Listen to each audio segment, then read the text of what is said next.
of class 8, which is polygons. This is very important chapter. From this chapter, we will start learning the basic concept of geometry. Is it clear? So stay tuned with this video, be with me and keep watching this video till the end properly. So without taking any moments, let's start.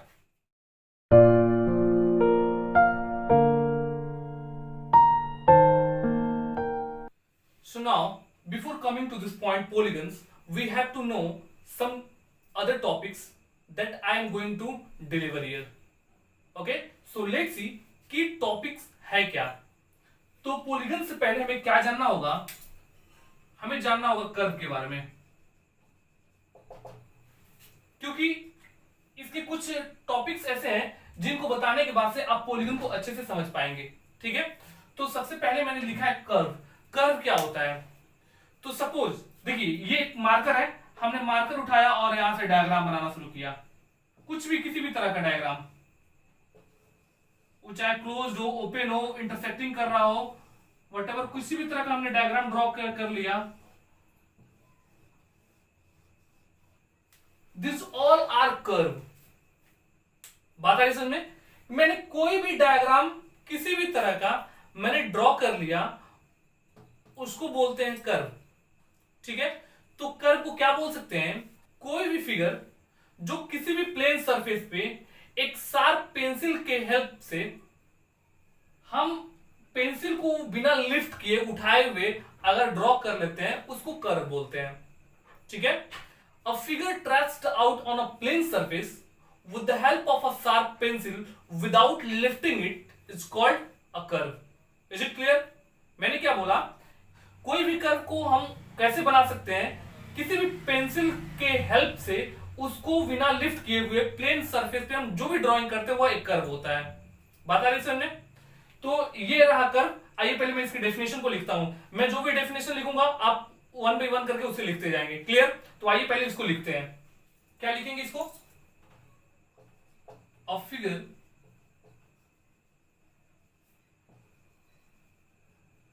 traced out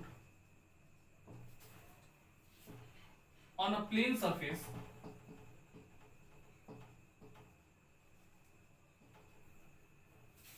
with the help of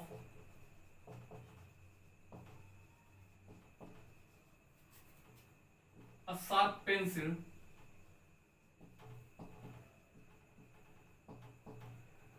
without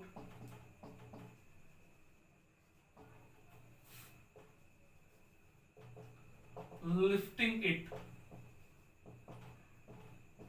called a curve.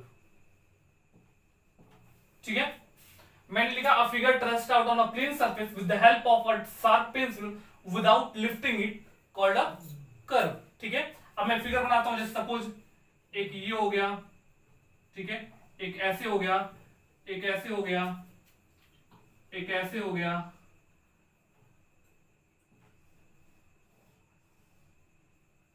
This all are curves. ये जो भी मैंने figure जो draw किया यहां पे, ये सारे कर्व है. ठीक है, अब होता है कर्व के कुछ पार्ट होते हैं जिसको कैटेगराइज किया गया है. अब कर्व जो होता है दो पार्ट में डिवाइड किया गया है. कौन कौन पार्ट में? एक होता है ओपन कर्व और एक होता है क्लोज्ड कर्व. ठीक है, तो ओपन कर्व क्या होता है और क्लोज्ड कर्व क्या होता है? ओपन कर्व उसे बोलते हैं, जैसे कि मान लीजिए हमने ऐसे ड्रॉ किया.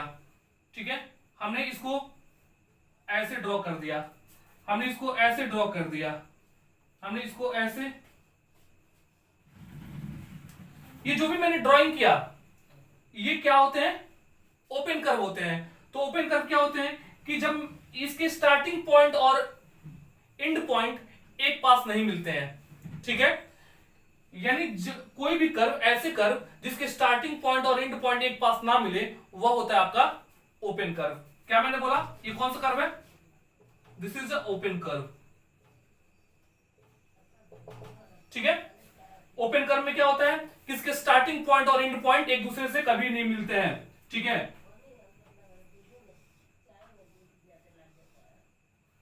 कुछ भी इस तरह का फिगर जो ड्राइंग कर दिया हमने, जो भी हम ड्रॉ करेंगे आप फिगर, वो सारे फिगर जो होंगे ओपन कर्व में आएंगे. क्लियर? नेक्स्ट आपका है क्लोज कर्व. क्लोज्ड कर्व क्या होता है कि एक ऐसा कर्व जो जहां से शुरू हो वहीं पे खत्म हो जाए। बात आई समझ में?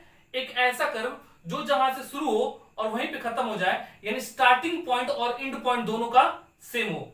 A curve that starts and it at the same point. ठीक है,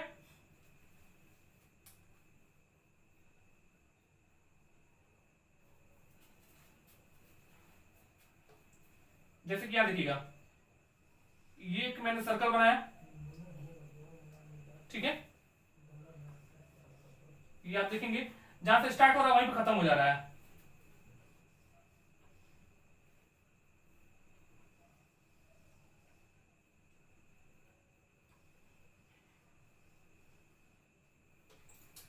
इस तरह के जो भी कर्व मिलेंगे वो सारे आपको कौन से कर्व होंगे? क्लोज्ड कर्व होंगे। ठीक है, बात आई समझ में? तो मैं दोनों को पहले लिखता हूं डेफिनेशन, आप इसको नोट डाउन करेंगे। तो आप देखेंगे यहां पे मैंने लिखा है ओपन कर्व को a curve that does not and at the starting point called an open curve. ऐसा कर्व जो जहां से स्टार्ट किया जाए वहां पे एंड ना करे। तो आप देख रहे होंगे ये यहां से स्टार्ट हुआ, ऐसे हमने ड्रॉ किया, ये दूसरे पे एंड करने कर रहा है, ऐसे जा रहा है, ये ऐसे सर्कुलर होता जा रहा है, ये इस तरह के, यानी ये जो भी होंगे आप ये सारे फिगर्स को देख रहे होंगे कि जहां से फिगर को ट्रेस आउट करना स्टार्ट किया गया है वो जाकर वापस स्टार्टिंग पॉइंट पे एंड नहीं कर रहे हैं। तो ऐसे कर्व आपको जहां भी नजर आए उनको बोलते हैं open curve. Is it clear? Second, closed curve, a curve that ends at the starting point called a closed curve. एक ऐसा कर्व जो स्टार्ट जहां से स्टार्ट हो वहीं पे एंड कर जाए उसे बोलते हैं क्लोज्ड कर्व। तो यहां देखेंगे ये सर्कल है, यहां से हमने स्टार्ट किया और यहीं पे खत्म हो गया, यहां से हमने स्टार्ट किया इसको हमने खत्म कर दिया, ये जहां से स्टार्ट किया हमने इसे क्लोज कर दिया। यानी आप जितने फिगर देख पा रहे होंगे ये सारे फिगर किस तरह के फिगर है? ये फिगर कहे जाते हैं क्लोज्ड कर्व। ठीक है, अब एक क्लोज्ड कर्व में भी एक तरह का होता है जिसको सिंपल क्लोज्ड कर्व के नाम से जाना जाता है। सिंपल क्लोज्ड कर्व क्या होता है कि देखिए यहां पे इसको इस पे नजर डालिएगा, ये जो फिगर हमने ड्रॉ किया है इन सारे चारों फिगर पे, कि वैसा फिगर जो जहां से स्टार्ट करो वहीं पे एंड कर जाए लेकिन इंटरसेक्ट ना करे। आप देख पा रहे हो ये भी क्लोज कर्व है लेकिन ये एक दूसरे को इंटरसेक्ट कर रहा है, अपने आप को इंटरसेक्ट कर रहा है। तो वैसे कर्व जो खुद को इंटरसेक्ट करते हो वो सिंपल क्लोज कर्व नहीं कहे जाते हैं, लेकिन ऐसा कर्व जहां से स्टार्ट हो और वहीं पे खत्म हो जाए वैसे कर्व को हम क्या बोलते हैं? सिंपल क्लोज कर्व बोलेंगे। बात आ रही समझ में? ऐसा कर्व जो जहां से स्टार्ट हो और वापस वहीं पे एंड कर जाए उसको सिंपल क्लोज कर्व कहते हैं, या वैसा क्लोज कर्व जो अपने आप को इंटरसेक्ट करे वो कभी भी सिंपल क्लोज कर्व के अंतर्गत नहीं आएगा। Are you getting my point? तो ये क्या होगा कि a simple close curve does not intersect itself. Simple close curve जो भी होता है वो कभी भी अपने आप को इंटरसेक्ट नहीं करता है। ठीक है, तो आइए सिंपल क्लोज कर्व को लिखता हूं, पहले आप इसको नोट डाउन करेंगे फिर मैं आगे बढ़ता हूं। ठीक है, देखेंगे सिंपल क्लोज कर्व।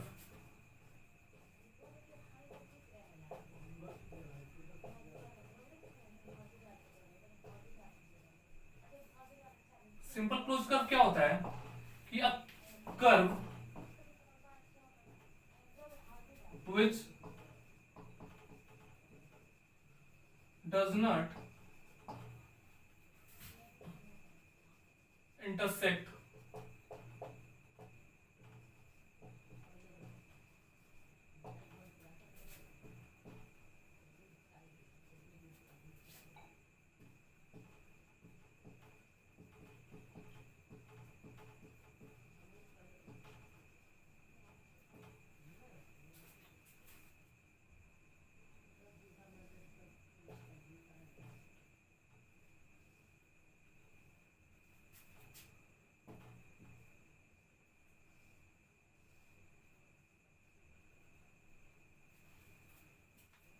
यहां आप देख पा रहे होंगे कि मैंने सिंपल क्लोज कर्व को ट्रेस किया है। यहां पे बहुत सारे ऐसे फिगर हो सकते हैं सिंपल क्लोज कर्व में,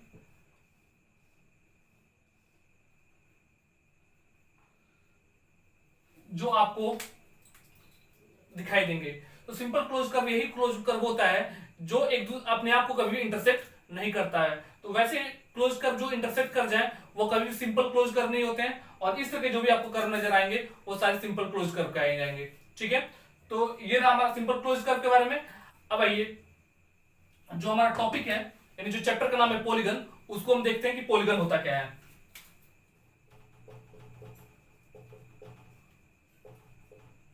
पॉलीगन क्या होता है? एक ऐसा क्लोज्ड कर्व, एक ऐसा सिंपल क्लोज्ड कर्व जो सिर्फ लाइन सेगमेंट से बना हुआ होता है वह पॉलीगन कहलाता है। मैंने क्या बोला? A simple closed curve is called a polygon when it is made by line segments only. बात आ गई समझे कि कोई भी क्लोज्ड कर्व जो होता है वह लाइन सेगमेंट से बना हुआ हो, तो कोई भी लाइन सेगमेंट से क्लोज कर्व कब बनेगा? कितने नंबर ऑफ लाइन सेगमेंट्स होंगे उसमें? मिनिमम 3 लाइन सेगमेंट्स होंगे, तभी जाकर एक हम सिंपल क्लोज कर्व बना पाएंगे लाइन सेगमेंट की हेल्प से। ठीक है, तो कोई भी ऐसा सिंपल क्लोज कर्व जो सिर्फ लाइन सेगमेंट से बना हुआ होता है उसे हम क्या बोलते हैं? पॉलीगन बोलते हैं। Are you getting my point? तो इसको लिखेंगे हम a simple closed curve made by only line segments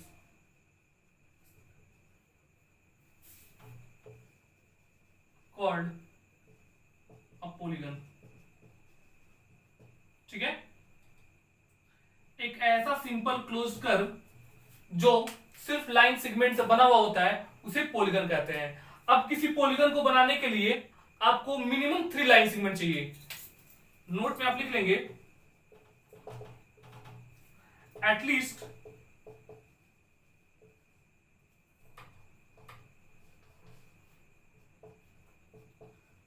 3 line segments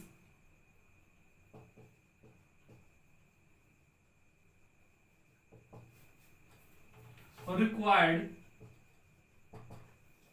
to form a polygon। कम से कम 3 लाइन सेगमेंट चाहिए जिससे एक पॉलीगन को बनाया जा सकता है। बात आ रही है समझ? अब आइए पॉलीगन के टाइप्स पे आते हैं। पॉलीगन कितने तरह के होते हैं? पॉलीगन 2 तरह के होते हैं, एक होता है कॉन्केव पॉलीगन, एक होता है कॉन्वेक्स पॉलीगन। आइए उसको देखते हैं। आइए पॉलीगन के टाइप से पहले हम जानते हैं पॉलीगन होते कौन कौन है, तो उनके कुछ स्पेसिफिक नेम है, पहले उस नेम को देखते हैं। पहला जो होता है वो होता है ट्रायंगल।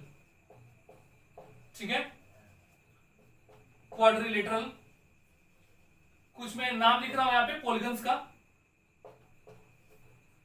उसके बाद आपका हो जाएगा pentagon, hexagon, heptagon, octagon, nonagon and the last decagon।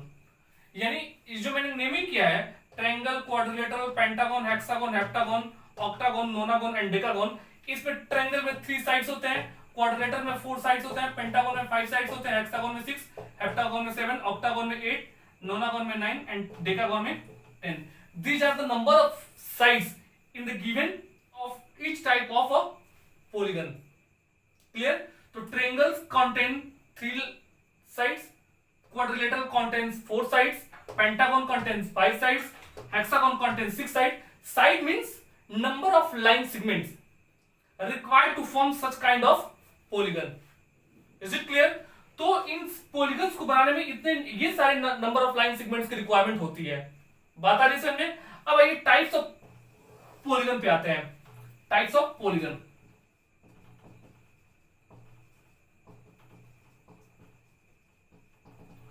Types of polygon क्या होता है? पहला होता है आपका कॉनकेव पॉलीगन।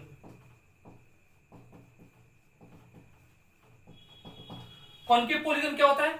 ऐसा पॉलीगन जिसमें कम से कम एक एंगल जो वो 180 डिग्री से ज्यादा होना चाहिए। मैंने क्या बोला कि कॉनकेव पॉलीगन एक ऐसा पॉलीगन होता है जिसमें एक एंगल जो वह 180 डिग्री से ज्यादा होना चाहिए। Concave polygon is a type of polygon in which at least one angle must be greater than 180 degree. Is it clear? इसको लिखेंगे अ polygon in which at least one angle is greater than 180 degree. ठीक है, figure क्या हो सकता है, suppose हमने बनाया ऐसे कुछ फिगर,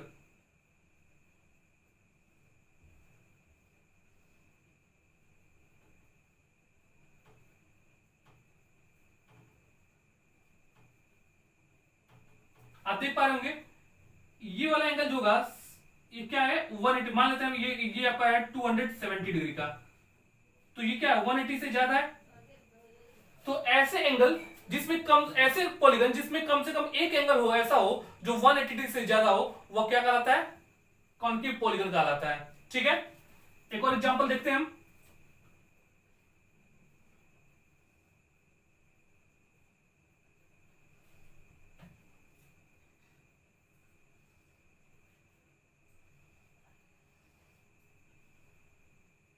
आप देख पा रहे होंगे यहां पे ये एंगल जो है जो बनेगा इस पे, ये क्या होगा 180 से ज्यादा होगा। तो इस तरह के जो भी पॉलीगन आपको नजर आएंगे ऐसे पॉलीगन को कॉन्केव पॉलीगन कहा जाता है। बात आ रही समझ में। नेक्स्ट आपका है कॉन्वेक्स पॉलीगन। कॉन्वेक्स पॉलीगन क्या होता है, ऐसा पॉलीगन जिसमें each angle must be less than 180 degree. A polygon in which each angle is less than 180 degree, that type of polygon is called convex polygon. ऐसा polygon जिसमें हर एक angle जो 180 degree से कम हो, वैसे पॉलीगन जो होते हैं कॉन्वेक्स पॉलीगन कहे जाते हैं। जैसे आप देखेंगे यहां पे ये सारे जो होंगे 180 से कम होंगे, स्ट्रेट लाइन रहेगा तब ना, या स्ट्रेट लाइन को थोड़ा सा, जैसे मान लीजिए स्ट्रेट लाइन है ये 180 बनाएगा, इसको थोड़ा ऐसे कर देंगे तो ये जो बनेगा एंगल 180 से ज्यादा बनेगा। बात आ रही समझ में ना। तो ऐसे एंगल जो होंगे क्या होंगे, इंटीरियर एंगल 180 से कम होंगे डेफिनेटली। इसके बाद हम क्या ड्रॉ कर सकते, सपोज हमने ये ड्रॉ कर दिया, क्वाड्रिलेटर बना दिया हमने। अब हमने क्या कर दिया, कुछ ऐसा बना दिया। तो ऐसे जो भी एंगल्स बने हैं वो सारे एंगल्स क्या हैं 180 से छोटे हैं। और ऐसे एंगल्स जो, ऐसे पॉलीगन आपको जहां नजर आएंगे इस तरीके के पॉलीगन को क्या बोलते हैं, कॉन्वेक्स पॉलीगन। तो हम कॉन्वेक्स पॉलीगन को लिखते हैं a polygon in which each angle must be less than 180 degree, called convex polygon, called a convex polygon। ठीक है, तो ऐसा पॉलीगन जिसमें प्रत्येक एंगल जो हो 180 से कम हो, वैसे एंगल, वैसे पॉलीगन को हम क्या बोलते हैं, कॉन्वेक्स पॉलीगन कहते हैं। और हमें कॉन्वेक्स पॉलीगन को ही इसमें पढ़ना है। ठीक है, तो ये रहा हमारा कॉन्वेक्स पॉलीगन के हिसाब से। अब हम आते हैं कि पॉलीगन में जो होता है वह रेगुलर पॉलीगन होता है और एक इरेगुलर पॉलीगन होता है। ठीक है, तो वह रेगुलर पॉलीगन या इरेगुलर पॉलीगन क्या होता है उसको एक बार देखते हैं। इसको आप नोट डाउन करेंगे जो मैंने लिखा है और स्टेप बाय स्टेप आप आगे बढ़ते चलेंगे। ठीक है, तो आइए हम जानते हैं रेगुलर पॉलीगन और इरेगुलर पॉलीगन के बारे में। तो मैंने क्या बोला, रेगुलर पॉलीगन। रेगुलर पॉलीगन जानेंगे आप क्या होता है।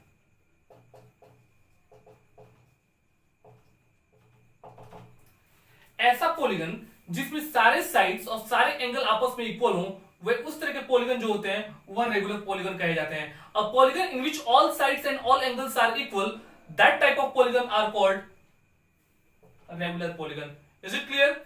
हम लिखते हैं यहां पे a polygon in which all sides and all angles are equal, called a regular polygon।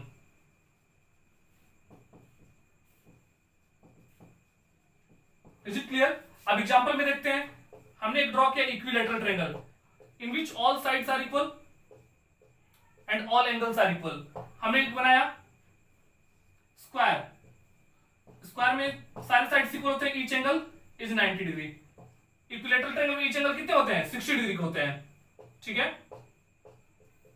वैसे ही हमने एक बना दिया पेंटागन। ठीक है, सारे साइड्स आपस में क्या है इक्वल है और ईच एंगल्स आपस में क्या है इक्वल है। बता रही समझ में। तो ऐसे ही पेंटागन या हेक्सागन बना लेते हैं हम।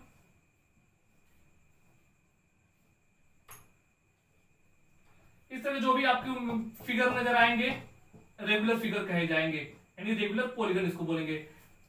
ऐसा पॉलीगन जिसमें सारे साइड्स और सारे एंगल्स आपस में इक्वल हो, उस तरीके के पॉलीगन को रेगुलर पॉलीगन के अंतर्गत लाया जाता है। ठीक है, नेक्स्ट आपका है irregular polygon. Irregular polygon, irregular polygon क्या होता है? ऐसा पॉलीगन जो रेगुलर ना हो वह इरेगुलर होता है। इट मींस कि उसके हो सकता है सारे एंगल्स आपस में इक्वल हो लेकिन साइड आपस में इक्वल नहीं हो सकता है साइड आपस में इक्वल हो, एंगल्स आपस, लेकिन साइड इक्वल होंगे तो डेफिनेटली एंगल्स भी इक्वल होंगे। ठीक है, तो ऐसे पॉलीगन जो रेगुलर नहीं हो वह उस तरह के पॉलीगन को इरेगुलर पॉलीगन कहा जाता है। Polygons which are not regular called irregular polygon।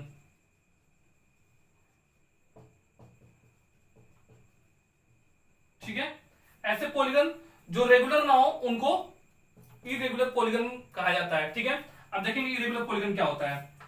जैसे आप देखेंगे यहां पे मैंने बनाया रेक्टेंगल, इसमें अपोजिट साइड्स इक्वल है, ईच एंगल 90 डिग्री है, लेकिन सारे साइड्स आपस में इक्वल नहीं है। हमने आइसोसेलेस ट्रायंगल बना दिया, ये दो साइड आपस में इक्वल है लेकिन तीसरा इक्वल नहीं है। तो ऐसे जो भी आपको पॉलीगन मिलेंगे जिसके सारे साइड्स आपस में इक्वल नहीं हो, उस तरीके के पॉलीगन को बोलते हैं इरेगुलर पॉलीगन। ठीक है, तो इस लेक्चर में बस हमने इतना ही देखा। नेक्स्ट लेक्चर में हम देखेंगे कि एंगल्स को, exterior angles, interior angle, number of sides, number of diagonals को कैसे फाइंड आउट करते हैं। तो वो लेक्चर भी काफी इंटरेस्टिंग होने वाला है। तो इसमें जो भी मैंने डिस्कस किया, वाइंड अप करने से पहले मैं एक बार समराइज करना चाहता हूं कि क्या क्या मैंने टॉपिक डील किया। यहाँ पे आपको मैंने बताया कर्व के बारे में, टाइप्स ऑफ कर्व मैंने बताया कि ओपन कर्व क्या होता है, क्लोज कर्व क्या होता है, फिर मैंने बताया सिंपल क्लोज कर्व क्या होता है। कर्व के बाद आपका पॉलीगन्स आया, पॉलीगन्स किस तरीके के होते हैं, पॉलीगन किसे कहते हैं, कौन कौन से पॉलीगन होते हैं, पॉलीगन के टाइप्स क्या होते हैं, कि कॉन्केव पॉलीगन क्या होता है, कन्वेक्स पॉलीगन क्या होता है, फिर मैंने आपको बताया रेगुलर पॉलीगन क्या होता है, इरेगुलर पॉलीगन क्या होता है। तो ये सब आज के लेक्चर में बस इतना ही। In the next lecture we will meet very soon with a new topic, with a new energy. So till that time, stay home, stay safe and take care of yourself. Goodbye.